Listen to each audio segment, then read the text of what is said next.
நீ நான் காதல் சீரியல்ல இன்னைக்கு என்ன நடந்திருக்கு அப்படிங்கிறத பார்க்கலாமா? நம்ம ஆகாஷ் அணுகிட்ட பேச ட்ரை பண்ணும்போதே, ஆகாஷோட அப்பா அங்க வந்து பார்த்தீங்கன்னா, பெரிய ஒரு பிரச்சனையே பண்ணிடுறாருங்க. பெரிய பிரச்சனை மட்டும் இல்லைங்க, அணுவ பத்தி தப்பு தப்பாவே பேச ஆரம்பிச்சிடுறாங்க. இத கேட்குற எல்லாருக்குமே ரொம்பவுமே அதிர்ச்சியா இருக்கு. ஸோ அணு வந்து பார்த்தீங்கன்னா, என்ன சொன்னாலும் அவங்க நம்பவே மாட்டேங்கிறாங்க. "நீ தான் வந்து பார்த்தீங்கன்னா, என் பையன மயக்கி வச்சிருக்க" அப்படிங்கிற மாதிரி வந்து பார்த்தீங்கன்னா, தப்பு தப்பா பேச ஆரம்பிக்கிறாரு. ஆகாஷோட அப்பாவும், அம்மாவும் சேர்த்துக்கிட்டு. ஸோ இப்ப என்ன நடக்குது அப்படின்னு பார்த்தீங்கன்னா, ஆகாஷ் வந்து அணு மேல எந்த தப்பும் இல்ல. நான் தான் அணுவ பார்த்த நாள்ல இருந்தே விரும்ப ஆரம்பிச்சுட்டேன் அப்படிங்கிற மாதிரி சொல்றாங்க.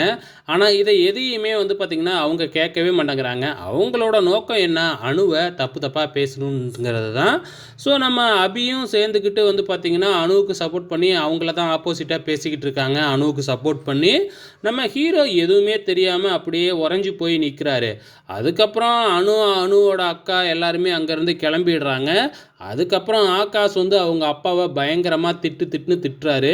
"என்னோட லைஃப்ப டிசைட் பண்ற உரிமைய உங்களுக்கு யாரு குடுத்தது? நீங்க சொல்றதெல்லாம் நான் எதுவுமே கேட்க முடியாது." அப்படி இப்படின்னு வந்து பார்த்தீங்கன்னா, ஆகாஷ் அவங்க அப்பாவ பிடிச்சு திட்டுன்னு திட்டிடுறாரு. ஸோ நம்ம பாட்டி இந்த பிரச்சனைய இப்படியே விட்டுருங்க. இப்பொழுதைக்கு பேச வேணாம் அப்படின்னு சொல்லிட்டு எல்லாத்தையும் கலைஞ்சு போக சொல்லிடுறாங்க. ஸோ இங்க வந்து பார்த்தீங்கன்னா, அனு அவங்க அபி எல்லாமே உட்காந்துக்கிட்டு நடந்த விஷயத்தை எல்லாமே பேசிக்கிட்டு இருக்கிறாங்க. ஸோ இன்னிய எபிசோட பொறுத்தளவு இதுதாங்க நடந்திருக்கு. ஆக மொத்தத்தில வந்து ஆகாஷ், அனு இவங்களோட காதல் விஷயம் வெளியே வந்திருக்கு. இதுக்கப்புறம் என்ன நடக்கப் போகுது அப்படிங்கிறத வெயிட் பண்ணி பார்க்கலாம்.